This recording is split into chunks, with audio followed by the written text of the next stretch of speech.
Baik Ibu-Ibu, kita lanjut ke pembicara berikutnya. Sebelumnya Ibu-Ibu silakan merefresh diri juga, silakan. Sambil saya baca pantun dulu nih Bu. Ya. Memang indah bunga selasih. Selasih bunga tanpa getah. Lingkungan asri juga bersih, hidup nyaman, hati jadi betah. Nah, berikutnya kerupuk gurih, kacang gurih. Simpan semua di dapur, di daun lain lontar. Di rumah bersih, lingkungan bersih, badan sehat, otaknya pintar. Ya, baik, kita lanjutkan ke pembicara berikutnya dari IWOS yang akan menyampaikan materi. Kami undang Ibu Usniati Umayyah, Sarjana Psikologi, dan Bapak Muhsin dari USAID IWOS. Nanti mungkin beliau akan menjelaskan. Mungkin ibu-ibu banyak yang belum paham apa IWOS, Pak Muhsin nanti mungkin sedikit dipaparkan di acara pada kesempatan ini.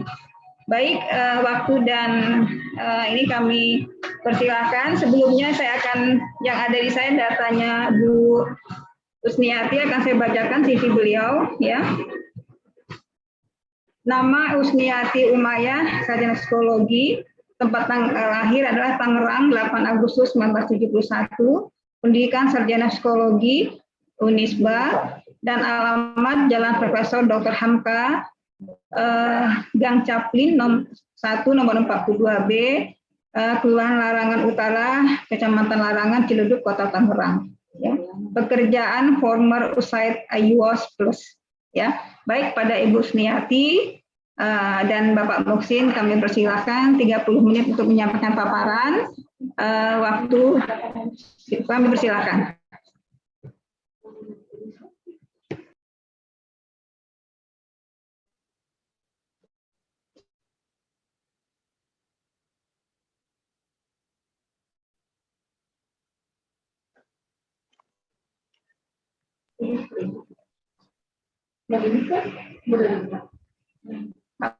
Sudah mulai Pak Muhsin, silakan Pak Muhsin. Bismillahirrahmanirrahim. Assalamualaikum warahmatullahi wabarakatuh. Halo, ada suaranya Bu? Ada. Jelas suaranya? Jelas. Jelas ya. Ya, terima kasih pada pertama yang terhormat Bunda Eli yang sepertinya ini masih belum move on dengan IWOS ini Bu ya. Dan juga kepada seluruh tim penggerak PKK Kota Depok, dan tak lupa kami hormati Ibu Kepala Dinas Kesehatan Kota Depok. Alhamdulillah kita pada hari ini bisa bertemu kembali dalam acara webinar untuk sosialisasi STBM dalam rangka untuk menurunkan angka stunting di Kota Depok. Pada saat ini kita diberi kesempatan untuk memberikan beberapa paparan, yaitu masalah pemberdayaan masyarakat untuk peningkatan akses sanitasi. Dan di sini nanti kami akan berdua bersama Ibu Use akan memberikan sedikit paparan. Namun perlu kami sampaikan bahwa ini adalah baru teorinya. Kalau prakteknya sangat luar biasa, nanti perlu pertemuan-pertemuan berikutnya. Untuk itu mohon nanti ini dicermati perlu apa dalam pemberdayaan masyarakat itu apa saja yang perlu dilakukan. Nanti masalah teorinya nanti mudah-mudahan nanti Bunda Eli apakah melalui tim penggerak PKK maupun FKDS itu nanti bisa mengadakan kegiatan lagi untuk capacity building bagi kader-kader baik PKK maupun kader kesehatan yang ada di Kota Depok. Baiklah, untuk paparannya saya serahkan pada Mbak Use. Nanti terakhir saya akan memberikan menambahkan dari apa yang dipaparkan oleh Mbak Use. Monggo Mbak Use. Halo, assalamualaikum. Suara saya terdengar? Dengar Bu, kedengar. Baik, terima kasih banyak. Soalnya tadi masih di unmute, jadi nggak bisa langsung bicara. Namanya Bu Usniati, jadi belum itu Bu Usia, Bu. Iya, mohon maaf. Baik, terima kasih sekali yang kami hormati Bunda Eli, kemudian Ibu Kepala Dinas DP3A P2KB, Ibu Dr. Mari tadi yang juga sebagai Kepala Dinas Kesehatan dan juga sebagai narasumber, Bapak Ibu Kepala Dinas yang lain yang mungkin hadir, Ibu-Ibu Ketua TP PKK se-Kota Depok. Mohon izin saya stop videonya supaya bisa maksimal suaranya. Kemudian juga tim penggerak PKK Kelurahan Sekota Depok, Bapak Ibu tim PKK atau para Bapak Ibu hadirin sekalian yang kami hormati. Terima kasih atas kehadirannya hari ini dan kesempatan yang diberikan. Bismillahirrahmanirrahim. Saya akan buka dengan pantun. Kupu-kupu hinggap di besi, besinya patah, nimpa empok ehat. Bapak Ibu, mari berkolaborasi, kolaborasi untuk Depok yang lebih sehat. Baik, senang sekali berlalu kami selesai dengan program USAID IWOS Plus di Kota Depok sebagai salah satu dampingan wilayah kerja kami. Dan tentu saja kemarin dengan berbagai macam kekurangan gitu ya, kami sudah menyelesaikan beberapa kegiatan yang mudah-mudahan bermanfaat untuk Kota Depok. Mungkin hari ini juga hadir teman-teman tim yang kemarin juga sudah bekerja sama dengan kami di program USAID IWOS Plus. Jadi sebenarnya kalau tadi diminta untuk menjelaskan apa sih USAID IWOS Plus itu, sebenarnya program ini adalah program kemitraan antara pemerintah Amerika Serikat dengan Indonesia gitu ya, dalam rangka tadi yang dijelaskan untuk bisa membantu pemerintah Indonesia dalam mencapai SDGs yang ke-6. Target SDGs yang ke-6 yaitu peningkatan akses air minum dan sanitasi seperti yang tadi sudah dijelaskan oleh Ibu Dr. Mary. Nah, programnya sudah selesai karena memang kami berdasarkan kontrak gitu ya, berdasarkan durasi program yang waktu itu sudah dilaksanakan hampir lebih dari 5 tahun 8 bulan yang selesai di bulan September kemarin tahun 2021. Jadi saat ini kami masih menunggu akan ada kelanjutan dari program tersebut, tetapi mungkin saat ini masih dalam proses persiapan di USAID maupun dengan di tingkat nasionalnya. Mudah-mudahan nanti ke depan Depok masih menjadi salah satu wilayah dampingan dari USAID IWOS berikutnya, gitu ya.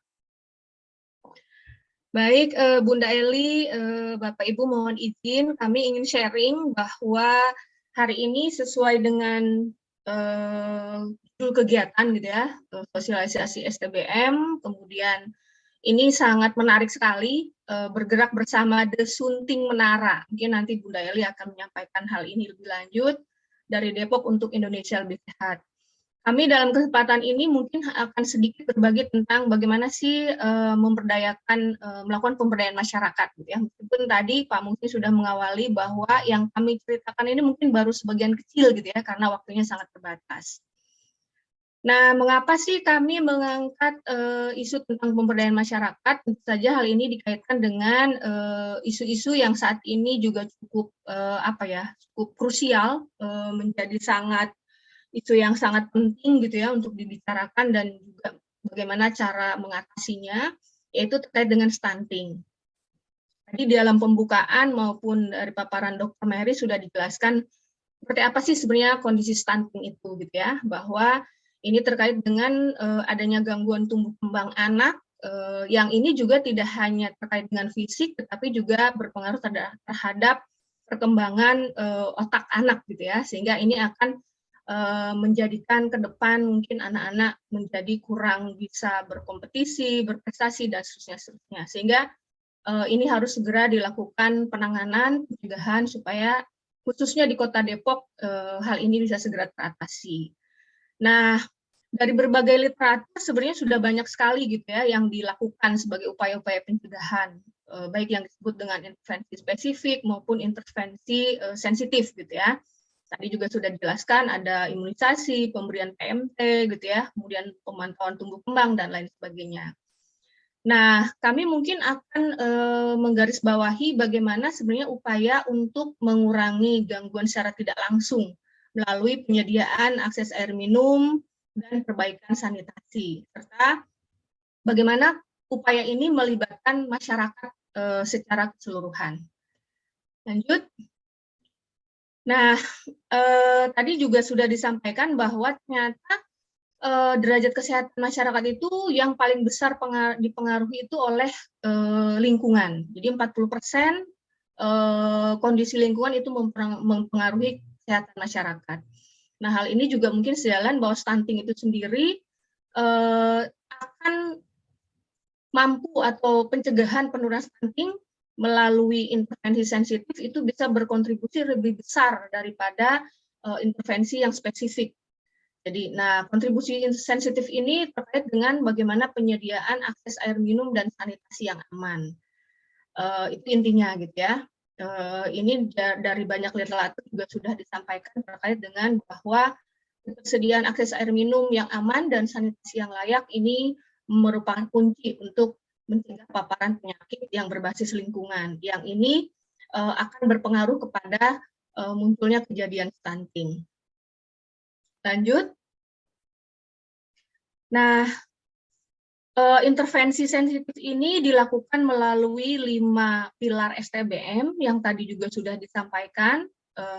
Stop buang air besar sembarangan atau SBS atau ODF, Open Defecation Free, cuci tangan pakai sabun, pengelolaan air minum di tingkat rumah tangga atau PAM-RT, kemudian sampah, dan pengamanan limbah cair rumah tangga.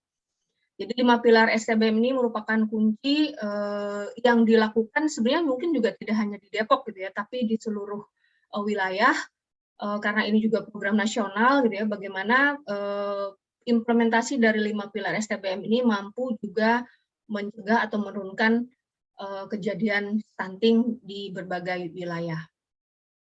Lanjut. Nah,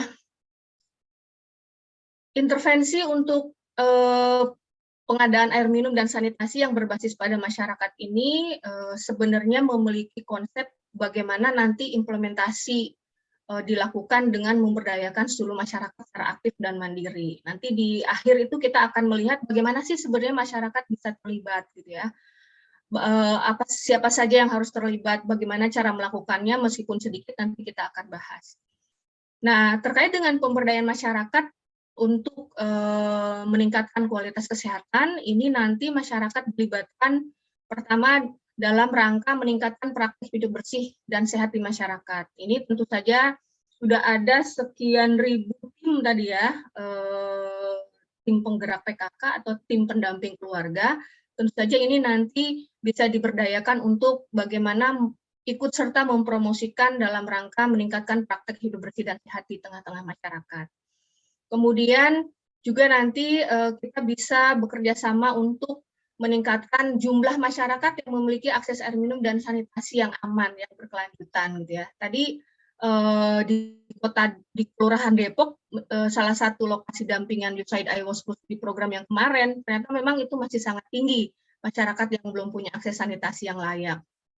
Dan itu memang betul gitu ya, mungkin nanti Pak Muksin juga bisa share datanya dari hasil MONEF partisipatif yang dilakukan gitu ya. Kemudian juga kita akan bersama-sama meningkatkan kapasitas masyarakat dan kelembagaan, baik dari masyarakat itu sendiri maupun dari kelembagaan pemerintah daerah. Karena untuk pemberdayaan masyarakat ini butuh satu komitmen dan dukungan dari berbagai pihak. Pengalaman kemarin kami di 3 kelurahan dampingan itu juga luar biasa gitu ya, bagaimana kita berkolaborasi dengan berbagai pihak untuk meningkatkan akses air minum dan sanitasi di 3 kelurahan tersebut. Kemudian juga nanti akan bersama-sama meningkatkan efektivitas dan kesinambungan jangka panjang pembangunan dan prasarana air minum dan sanitasi yang berbasis masyarakat. Nanti kita akan diskusikan sedikit tentang upaya-upaya yang bisa dilakukan bersama-sama dengan masyarakat. Strateginya bagaimana sih supaya terjadi percepatan ODF gitu ya. Tadi disampaikan luar biasa sekali di Kota Depok sudah ada 41 kelurahan ODF dari 63. Ya mungkin masih sedikit, tinggal sedikit gitu ya, tinggal 22 kelurahan yang belum ODF. Nah, nanti bagaimana kita berkolaborasi untuk bisa meningkatkan pembangunan sarana dan prasarana air minum yang berbasis masyarakat dengan berbagai strategi yang bisa kita sepakati. Kemudian juga pemberdayaan lembaga lokal di masyarakat, pendampingan dan memfasilitasi kegiatan-kegiatan yang terkait dengan baik dengan penanganan stunting itu sendiri maupun juga terkait dengan bagaimana upaya-upaya peningkatan akses air minum dan sanitasinya itu sendiri. Ini pastinya membutuhkan kerjasama dengan berbagai pihak ya, terutama penyedia dari layanan baik di bidang air minum maupun juga di sanitasi. Lanjut. Nah, apa sih sebenarnya yang dimaksud dengan pemberdayaan masyarakat gitu ya? Kami yakin bahwa Bapak Ibu sendiri sudah sebagai pelaku melakukan kegiatan-kegiatan pemberdayaan masyarakat gitu ya, baik dari Bunda Eli maupun juga dari tim PKK gitu ya, sampai dengan Bapak Ibu yang ada di tingkatan masyarakat itu sendiri. Jadi betul bahwa pemberdayaan masyarakat itu adalah proses yang kita ingin melakukan perubahan gitu ya di masyarakat, baik secara sosial, ekonomi maupun politik. Politik dalam arti bahwa hal-hal yang mendukung terhadap kegiatan yang kita akan lakukan, gitu ya. Nah, jadi ini bertujuan untuk memberdayakan dan memperkuat kemampuan masyarakat. Dilakukan melalui apa? Ini melalui proses belajar bersama yang partisipatif, sehingga diharapkan nanti akan terjadi perubahan perilaku. Nah, perilaku di sini mungkin kita menuju pada perubahan perilaku terkait air minum dan sanitasi, yang nanti juga akan berpengaruh terhadap penanganan dari stunting itu sendiri. Nah, ini tentu saja juga diharapkan terjadi perubahan perilaku itu pada semua stakeholders, tidak hanya masyarakat, karena masyarakat juga memerlukan bantuan gitu ya, dukungan dari para pihak, sehingga perubahan itu tidak hanya di masyarakat, tapi juga para pihak yang lainnya. Nah, jadi dengan kata lain, dari berbagai macam literatur, pemberdayaan masyarakat adalah seluruh proses satu kegiatan yang mulai dari tahap persiapannya, perencanaan, pelaksanaan, pengawasan, dan pemeliharaan berikutnya itu melibatkan partisipasi aktif dari masyarakat berdasarkan adanya kesamaan kepentingan dan kebutuhan. Itu dulu yang paling penting gitu ya. Jadi kalau beda-beda kepentingannya, beda-beda kebutuhannya, otomatis ini juga akan sangat membuat proses pemberdayaan masyarakat akan sangat sulit seperti itu. Nah, tujuannya tadi menciptakan masyarakat atau SDM yang berkualitas dan membentuk individu dan masyarakat yang menjadi mandiri. Tadi juga diharapkan dari paparannya Dr. Mary bagaimana sebenarnya masyarakat didorong lebih mandiri untuk bisa menyediakan akses air minum dan sanitasinya, tidak hanya bergantung kepada pemerintah, tidak bergantung kepada kelurahan, kecamatan, dan pihak-pihak lainnya, tapi bagaimana masyarakat itu juga bisa mandiri gitu ya. Nah, pertanyaan berikutnya, mengapa sih kita harus melibatkan masyarakat? Pertama, karena masyarakat itu sebenarnya sebagai pelaku langsung. Jadi mereka adalah subjeknya, pelakunya gitu ya. Lalu masyarakat sebagai pengguna. Dari apa yang akan dilakukan, masyarakatlah yang akan memanfaatkannya. Tanpa kecuali laki-laki, perempuan, anak kecil, dewasa, masyarakat berkebutuhan khusus, dan seterusnya. Kemudian masyarakat juga harusnya sebagai pemantau, masyarakat yang melakukan monitoring dan evaluasi dari perkembangan, kemajuan, kondisi dan seterusnya dari apa yang dibuat, apa yang dibangun di dalam masyarakat. Kemudian masyarakat nanti akan menjadi sebagai pemelihara, gitu ya. Ini adalah fungsi untuk berlanjutan. Pemerintah tidak akan selamanya memberikan bantuan, tidak akan selamanya ada di situ. Pihak-pihak lain yang membantu pun juga bukan akan selamanya di situ, jadi masyarakatlah yang pada akhirnya akan sebagai pemelihara. Bagaimana itu pembangunan atau apapun yang dilakukan itu akan terus berlanjut. Sebagai contoh yang nyata banget, kami di USAID Iowa School September kemarin selesai. Jadi apa yang sudah dilakukan itu sebenarnya sekarang diserahkan kepada masyarakat itu sendiri untuk melanjutkan. Kemudian tadi, karena kita ingin mendorong kemandirian dari masyarakat, masyarakat juga sebenarnya sebagai pemilik dana. Ada banyak alternatif yang bisa dilakukan oleh masyarakat, bagaimana sebenarnya pengumpulan sumber daya yang berupa dana, uang gitu ya, itu bisa dilakukan juga oleh masyarakat, baik melalui kontribusi masyarakat itu sendiri maupun juga bagaimana masyarakat melakukan penggalangan dari pihak-pihak lain yang terkait gitu ya. Seperti itu. Lanjut. Nah, kalau kita bicara tentang partisipatif, kami yakin Bunda Eli itu orangnya sangat partisipatif, melibatkan berbagai pihak, berbagai unsur gitu ya. Ibu-ibu PKK sekota Depok semuanya dilibatkan dalam berbagai macam kegiatan gitu ya. Jadi ini adalah proses-proses yang memang sangat luar biasa sekali dilakukan gitu ya. Karena tadi ketika ini dilakukan secara partisipatif, otomatis akan ada kepemilikan dari masyarakat itu sendiri terhadap program atau apapun yang dilakukan. Nah, jadi masyarakat terlibat secara aktif dalam kegiatan mulai dari perencanaan, pelaksanaan, pengawasan, pemeliharaan, dan pemanfaatannya. Dan tentu saja partisipatif juga kita harus memberikan kesempatan secara luas, tidak hanya eksklusif beberapa orang saja atau orang-orang tertentu saja. Ini termasuk partisipasi aktif dari perempuan, dari kelompok rentan atau marginal gitu ya, orang-orang yang berkebutuhan khusus, kemudian orang-orang yang memang termasuk dalam kelompok miskin di satu lokasi.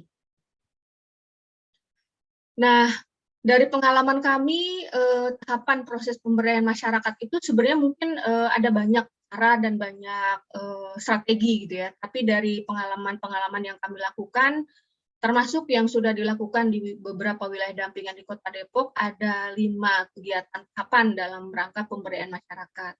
Mulai dari kita mensosialisasikan program, apa sih yang akan dilakukan, tujuannya apa, kemudian apa peran masyarakat, apa yang diberikan oleh pihak lain, dan seterusnya. Ini disampaikan di awal, sehingga masyarakat memahami apa yang akan dilakukan, tujuan, dan seterusnya. Nah, ini di dalam sosialisasi program ini, kita ingin mendapatkan komitmen dan dukungan para pihak. Kemudian setelah program dipahami, kita lakukan tahap berikutnya adalah pengkajian partisipatif dan pemicuan, atau istilahnya sebenarnya biasanya pemicuan STBM gitu ya, sama saja dengan istilah itu. Ini kita mulai dari pemetaan masalah, penyusunan rencana kerja, kemudian pembentukan panitia kerja, atau kalau sudah ada tinggal melengkapi gitu ya, seperti misalnya sudah ada KSM, sudah ada PKK dan lain sebagainya, itu tinggal dimatangkan saja, kemudian dimasukkan rencana-rencana yang belum masuk di dalam bagian dari rencana kegiatan yang timnya sudah ada. Jadi tidak harus membentuk yang baru. Kemudian kita lakukan rembuk warga. Rembuk warga ini biasanya kita lakukan di tingkat kelurahan gitu ya. Kita mengundang berbagai macam perwakilan dari masyarakat, perwakilan dari lembaga. Di sini kita biasanya melakukan kesepakatan dan menyampaikan usulan rencana kerja dan juga kesepakatan tentang adanya kelompok kerja.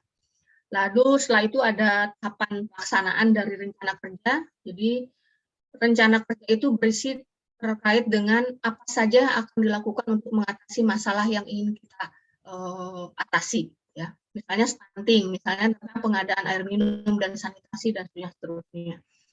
Lalu setelah itu monitoring dan evaluasi. Nah, ini termasuk di dalamnya ada pelaporan gitu ya, update perkembangan, kemajuan dan seterusnya, termasuk juga melakukan monitoring dan evaluasi dari apa yang dilakukan. Nah, mungkin untuk lebih detailnya ada di slide berikutnya dari masing-masing tahapan ini. Ini sosialisasi tadi sudah dijelaskan, jadi menyebarluaskan informasi mengenai kegiatan atau program yang akan dilakukan, sehingga masyarakat sebagai penerima tahu maksud dan apa yang ingin dicapai dari program tersebut. Ini bisa juga dilakukan oleh para pelaku dan instansi atau lembaga pendukung di semua tingkatan. Kemudian caranya bisa pertemuan langsung atau tidak langsung ya, kalau sekarang karena memang pandemik ini bisa dilakukan secara tidak langsung.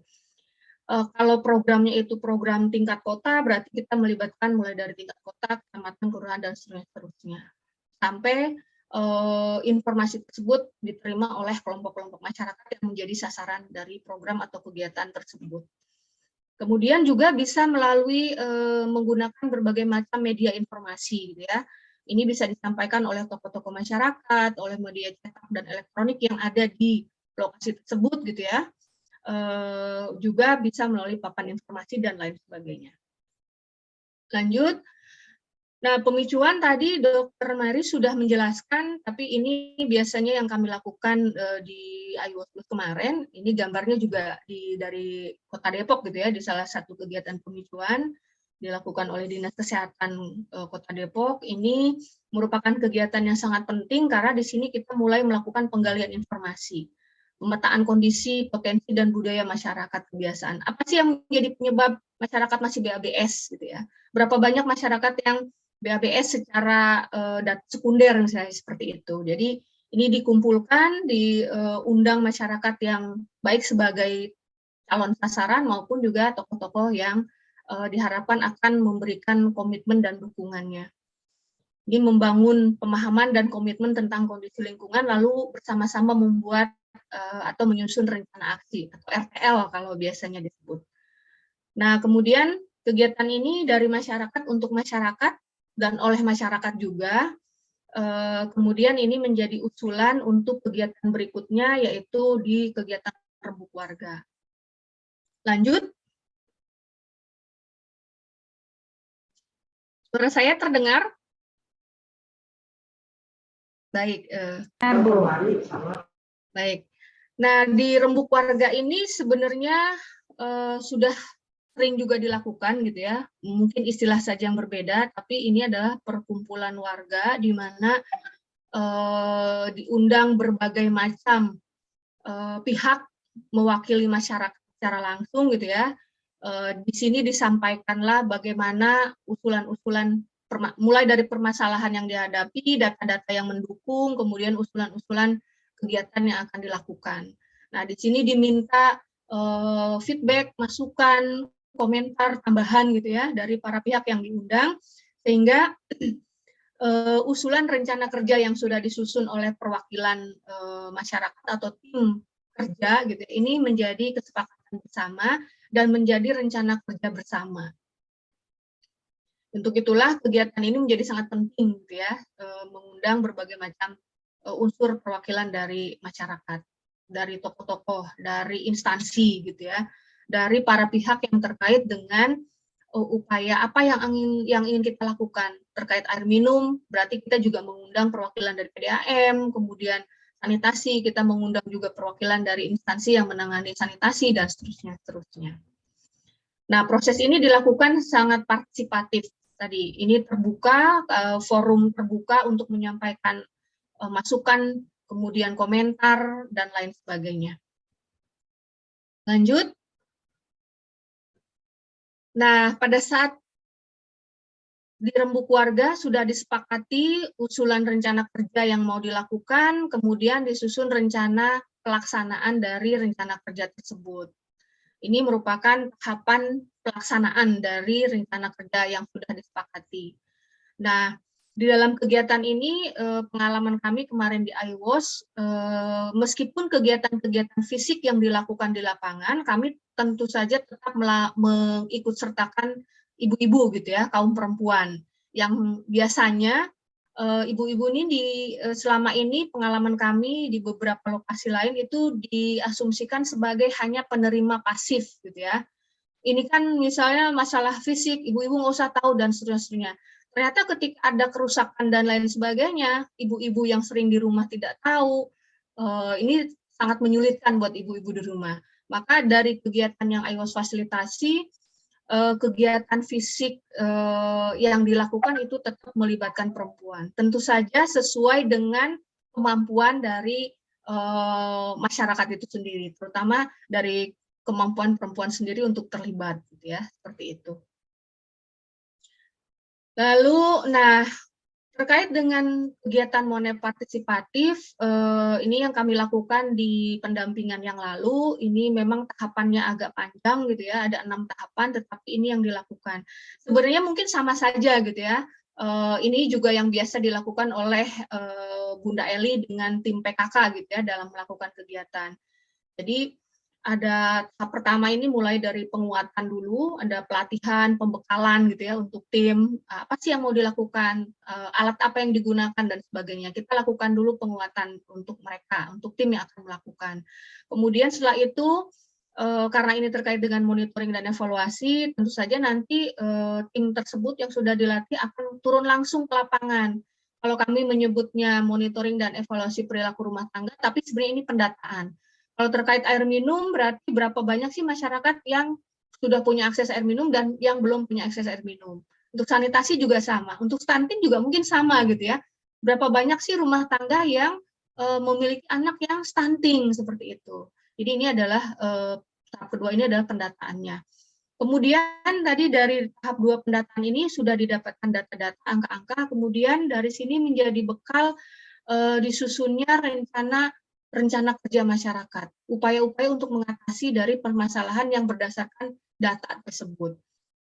Nah, kemudian setelah itu tahapan berikutnya adalah adanya analisa hasil dari data yang didapat, kemudian juga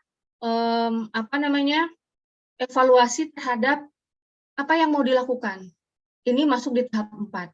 Lalu dari sini ini akan dibawa ke tahap 5, itu rembuk warga. Disampaikan di forum yang lebih luas lagi, mengundang para pihak yang terkait, itu yang disebut tadi yang sudah dijelaskan dengan rembuk warga. Disampaikan data-data, kemudian permasalahan, kondisi, didukung dengan foto-foto gitu ya, selain data atau permasalahan, ada foto-foto kondisi lingkungan yang dihadapi, kemudian disampaikan usulan-usulan rencana kegiatan, dimintakan feedback dan masukan, kemudian diminta kesepakatan dan komitmen dukungan dari para pihak.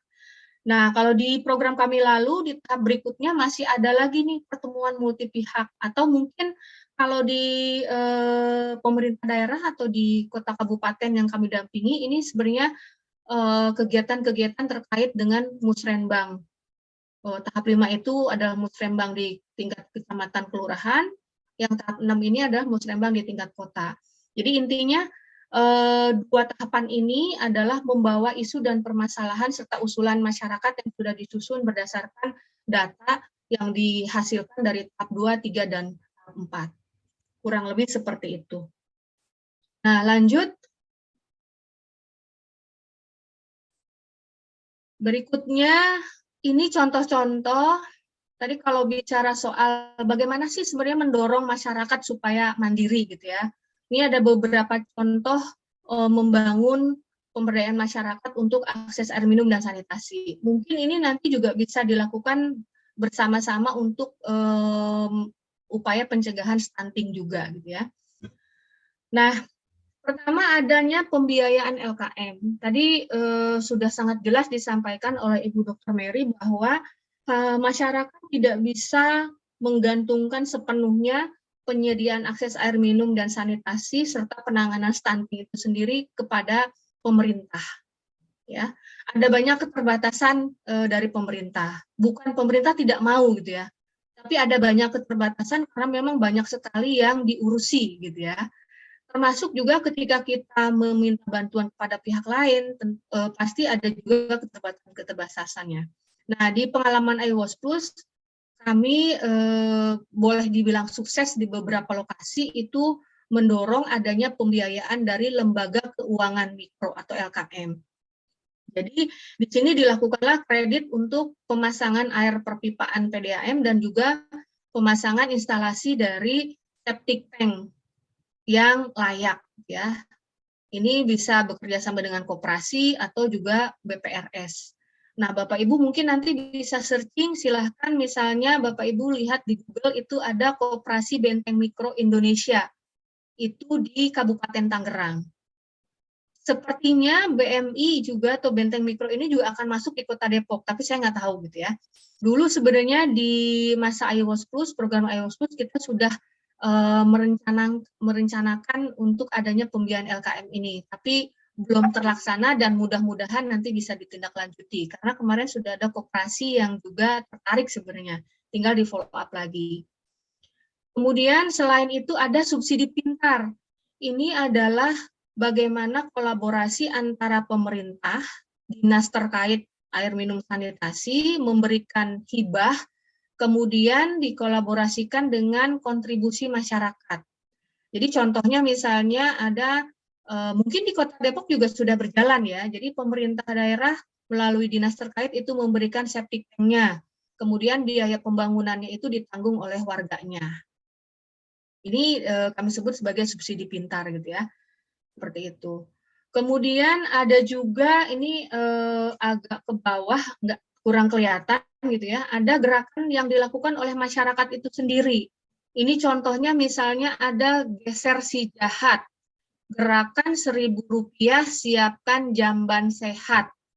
Nah, ini dari namanya aja kayaknya sudah sangat sudah sangat powerful ya, geser si jahat.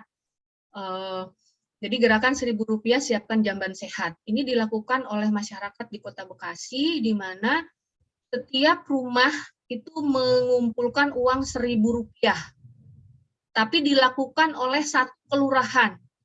Nah, jadi di kelurahan tersebut ada kurang lebih sekitar 13.000 rumah. Jadi dalam 1 bulan, ini hanya 1 bulan sekali, dikumpulkan oleh ibu-ibu jentik, itu berhasil mengumpulkan kurang lebih Rp13 juta dalam sebulan. Nah, uang yang dikumpulkan dari kegiatan geser si jahat ini, itu dikumpulkan selama 6 bulan, kemudian disepakati untuk membuatkan jamban sehat untuk masyarakat yang tidak mampu di kelurahan tersebut. Ini luar biasa. Jadi dari kegiatan ini sudah berhasil karena mungkin Rp1.000 gitu ya, sudah menghasilkan lebih dari 20 septic tank yang layak gitu ya dari hasil kegiatan geser si jahat ini. Memang mungkin skalanya kecil, tapi kalau dilihat dari gerakan masyarakat ini sebenarnya luar biasa. Gitu ya. Ada yang kemudian mengumpulkan uangnya direplikasi di lokasi lain menjadi 2.000, 5.000, sehingga lebih banyak lagi uang terkumpul, lebih banyak lagi masyarakat yang bisa dibantu. Hanya 1 bulan sekali pengumpulannya. Kemudian ada lagi si Abang Mandra. Ini adalah sanitasi dan air minum untuk masyarakat Medan Satria. Ini juga spesifik dilakukan di 1 kelurahan, ya. Jadi mereka punya slogan-slogan tertentu untuk menggerakkan kontribusi dari masyarakat. Ini juga sama, iuran Rp1.000 gitu ya setiap bulan yang dilakukan dikali rumah yang ada di kelurahan tersebut. Kemudian ada donat kentang, donasi untuk sanitasi dan kesehatan lingkungan gitu ya, kurang lebih seperti itu. Jadi ini semuanya gerakan-gerakan masyarakat yang sudah dilakukan bagaimana mempercepat untuk penyediaan akses air minum dan sanitasi, tidak hanya tergantung pada bantuan-bantuan pihak lain. Dan ini sudah berhasil dilakukan. Kemudian ada lagi penggalangan CSR. Nah, kalau penggalangan CSR di Kota Depok sudah dilakukan juga. Contoh misalnya kemarin ada CSR dari bank, kalau nggak salah gitu ya, ada Bank BCB atau Bank Mandiri kemarin itu. Mudah-mudahan sudah terrealisasi. Jadi penggalangan CSR ini baik dilakukan melalui BUMN, BUMD maupun perusahaan swasta lainnya.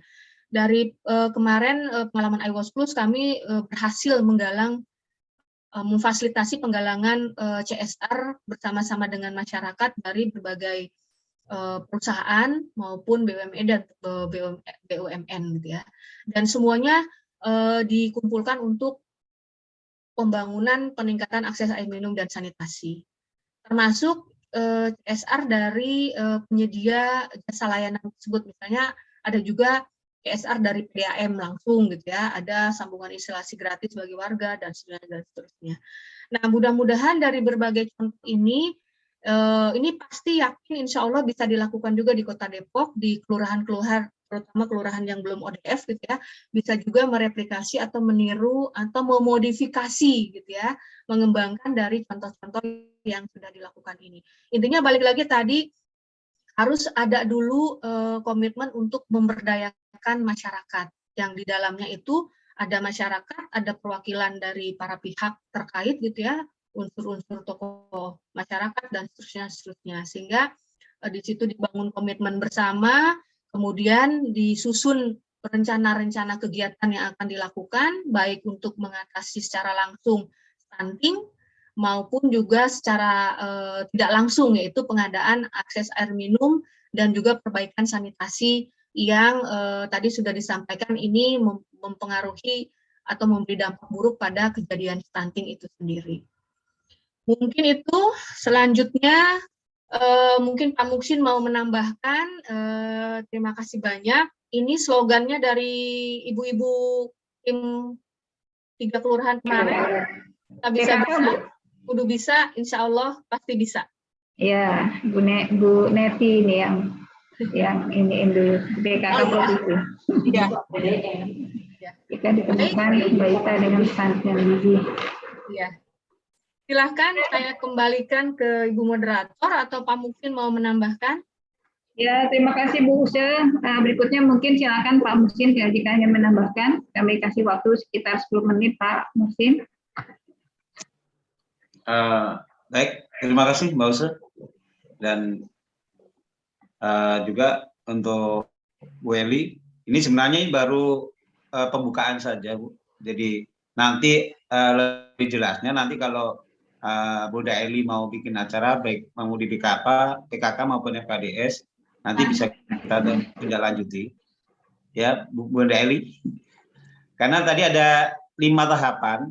Kalau tadi kan baru teoritis, nanti perlu ditindaklanjuti dengan beberapa pelatihan-pelatihan mungkin kami usulkan ya untuk yang di kelurahan sasaran untuk ODF tahun ini bisa nanti dijadikan pilot untuk kegiatan. Saya nggak panjang lebar, tadi sudah jelaskan cukup gamblang sama Bose, karena nanti waktunya juga sangat terbatas ini, sudah mau jam 11, ini Bunda Eli juga belum menyampaikan. Mungkin kita akan sambung aja nanti di acara berikutnya ya dengan Bunda Eli untuk kegiatan-kegiatan berikutnya, bagaimana menindaklanjuti untuk pemberdayaan masyarakat di sini. Sehingga apa yang disampaikan Mbak Use dan juga Bu Dokter tadi, pemerintah Depok itu ada sedikit ada bantuan lah dari masyarakat, bagaimana masyarakat mandiri untuk menyediakan akses sanitasi.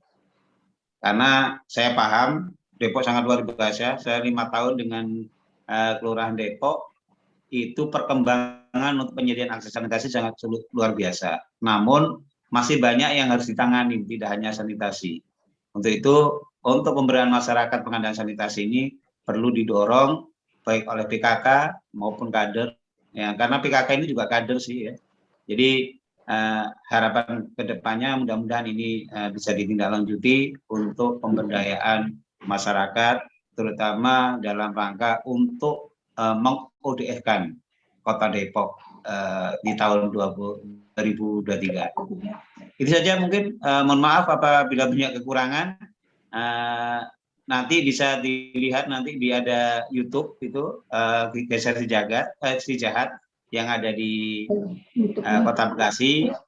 Ya, tapi karena waktunya sudah sangat sempit ya, monggo mau ditayangkan sekarang atau nanti setelah Bu Eli disilakan. Itu aja mungkin dari saya dengan Mbak Use. Terima kasih dan mohon maaf apabila ada kekurangannya. Ya baik, terima kasih Bu Use dan Pak Muksin telah memaparkan kepada kita semua bagaimana memberdayakan masyarakat untuk peningkatan akses sanitasi.